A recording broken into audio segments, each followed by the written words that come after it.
Alright, we're back. Talking to Gorion. He says, "This is very unnerving, I know, but you must trust me. It's very important that you pack your possessions so that we may leave Candlekeep immediately. Hurry, for there is no time to tarry. The keep is well protected, but not vulnerable." Gorion's speaking like Candlekeep is going to be attacked. Kered is very curious, so I asked, "Please, Father, tell me where we would be going." "Alas, I cannot, for I have not truly decided yet. All that is certain is that we will be far safer on the move. Perhaps the woods might offer some secluded security, or perhaps the city of Baldur's Gate might offer cover amidst its teeming throngs of people. I do not know where we shall end up, but I have a few friends here and there. I will think on this." They're curious, asking what could possibly harm us here. This place is a fortress, guarded beyond measure. Candlekeep is indeed a formidable obstacle for ne'er-do-wells, but it is not insurmountable. No matter how thick the mesh, at least one mosquito always finds its way through. Oh, my child, we must leave as soon as possible, for our safety, and for that of our friends here. Kered not really understanding what he's talking about, but alright, he's ready to go. Listen carefully. If we ever become separated, it is imperative that you make your way to the Friendly Arm Inn. There you will meet Khalid and Jahiera. They have long been my friends, and you can trust them.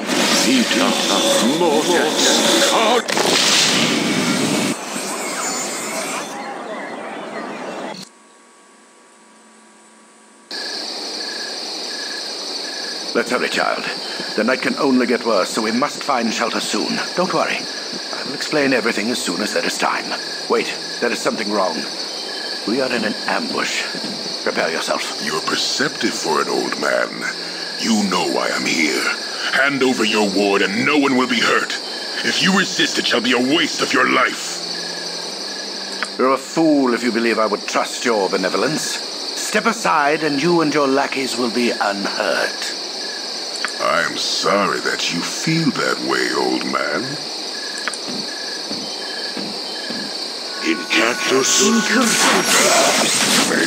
Cry, child. Get out of here.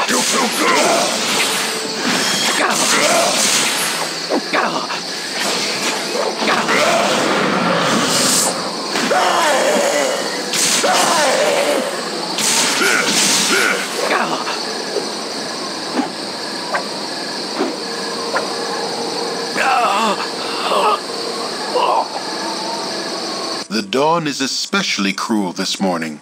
You awake with the realization that you have not been living some horrible dream. Ambushed, you saw Gorion cut down before your eyes, and even his powerful magic could not stop the onslaught. It was his wish that you flee, but that does not remove the feeling of helplessness that now overwhelms you. Hand over your ward, the armored fiend had said. He was after you and you alone, but why? If only Gorion had given some clue. But now you are alone and lost.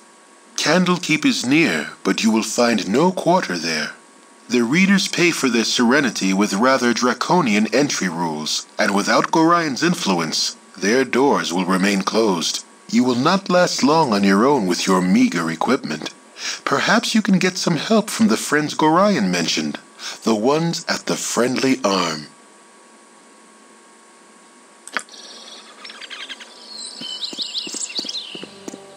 Hey, it's me, Imoen. Okay. A traumatic series of events, followed by Imoen approaching us, saying, "Sorry I followed you, but I never get out of Candlekeep, and those monks are such a bore. Never any decent coin in their pockets, neither. I saw Gorion, and I'm so sorry. Kind of figured something bad might happen to you out here." Kered asking, "How could you know? Gorion did not even tell me. I accidentally read a letter on his desk the other day. Can't remember exactly what it said, but he might still have... It might be on his body.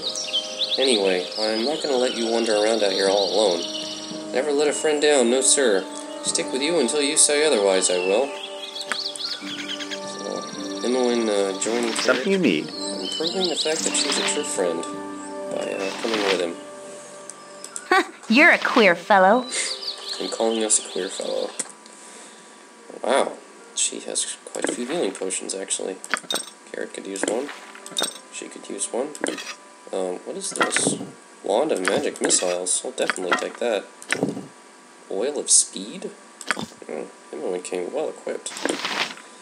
I suppose she can keep this, and he'll get this other potion. And the wand. Useful. She coming with a short bow and some arrows. Doesn't have a melee weapon. She can take his dagger. She is proficient, isn't she? She is. Okay, she has a short bow. A sling. Seems good. And actually, now that I think about it, Kered might want to talk to his familiar. Ready and able. Yes? Just name what you want. Asking him his familiar for advice.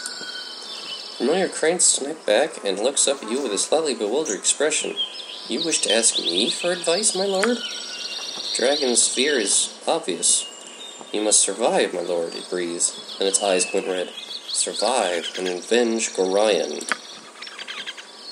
Well, as morbid as that sounds, it's decent advice. Something you need. They are outside candlekeep in the wilderness, so it might make more sense to keep their familiar in the pack. Ready and able. Alright. Yes? I wouldn't dream of refusing. Where is Gorion's body, though? Apparently it's up here near this circle of stones. So, we'll have to head that way. Alright, saving. And heading up in this direction. To the north.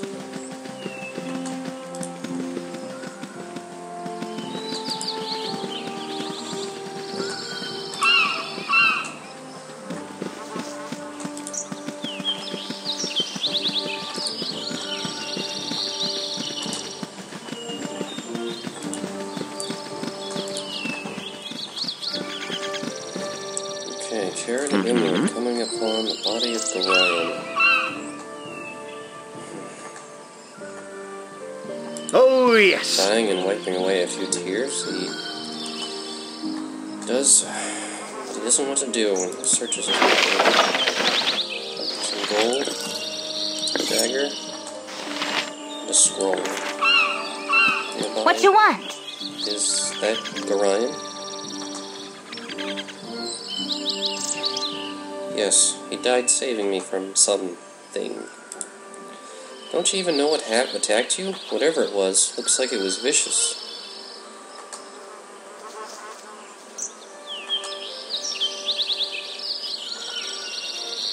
Kered saying it was too dark to see much, but it was humanoid, although I couldn't see a face. His eyes glowed, though, like hell's fire. He would have gone straight for me if Gorion, God's rest his soul, had not barred his way. I see. So he wasn't after Gorion, but you. I don't like this, Kered. Don't like it at all. I don't either, but I have to find out what's going on and why I was attacked. I don't want to drag you into this, though, Imoen. Leave. And if I did, who would keep you entertained? Who would keep your spirits lifted in the darkest hour? And who would keep up the practical jokes? Leave. Ha! You'll have to force me to leave you now. Yes, Imoen's sticking with us. Yep, this way. Something you need. Just as I thought. Mace. And a silver necklace and another mace. Ready and able. Even though I don't think either one of them knows how to use such a weapon. Nope. Well, let's see what this scroll has to say.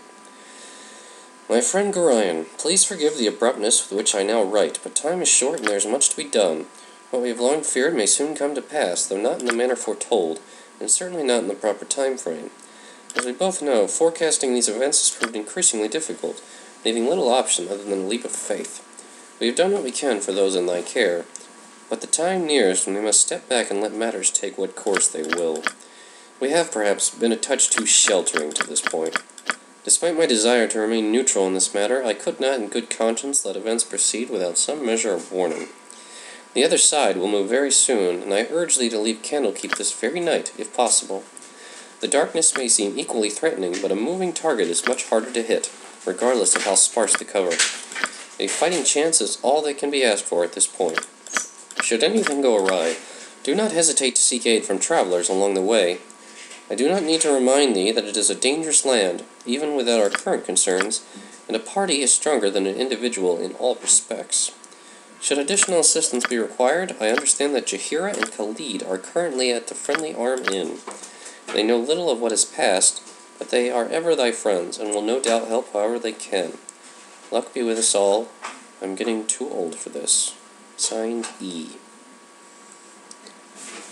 A letter mentioning Jahiera and Khalid at the Friendly Arm Inn, and saying that they're potential allies and friends. Well, considering that it's just I care not. These two out here all by themselves, it would seem reasonable for them to head there and see if they could find allies. Imoen asking, "So, Kered Larae, how are you doing?" "Fine, Imoen, thanks for asking. Something on your mind?" "Not really. Just wondering how you were feeling, seeing if you were okay and all. You don't talk much lately, all quiet and stuff." Kered getting kind of annoyed at this, saying, "Gorion is dead, mysterious assassins are after me, and I can't even start imagining how to survive another day. It all happened so suddenly. I hate to see this eat away at you. We'll get him, you know. That guy, whoever he was, who killed your dad. We'll find out who he is and pay him back good. I don't even think of ditching me either. I know what I'm doing, and I'm in this as much as you. I liked Gorion, and you're my best friend. I'm your best friend too, whether you know it or not. You can count on me, and don't you forget it." "What brings this on, Imoen? I don't think I've ever seen you act this way." "I'm just mad, that's all. Mad, sad, and a little worried, I guess. I'll get over it. I was trying to make you feel better, and now I'm all worked up. Come on, let's go find an evil dragon's lair or something to loot. Well, on second thought, a hobgoblin cave is more your speed. Or maybe a Xvart village. I'll have to think about this one." So, yes? Everyone eager to begin the adventure. Onward, then! Although, I think the dragon's lair will have to wait, considering their inexperience. So, returning to the road.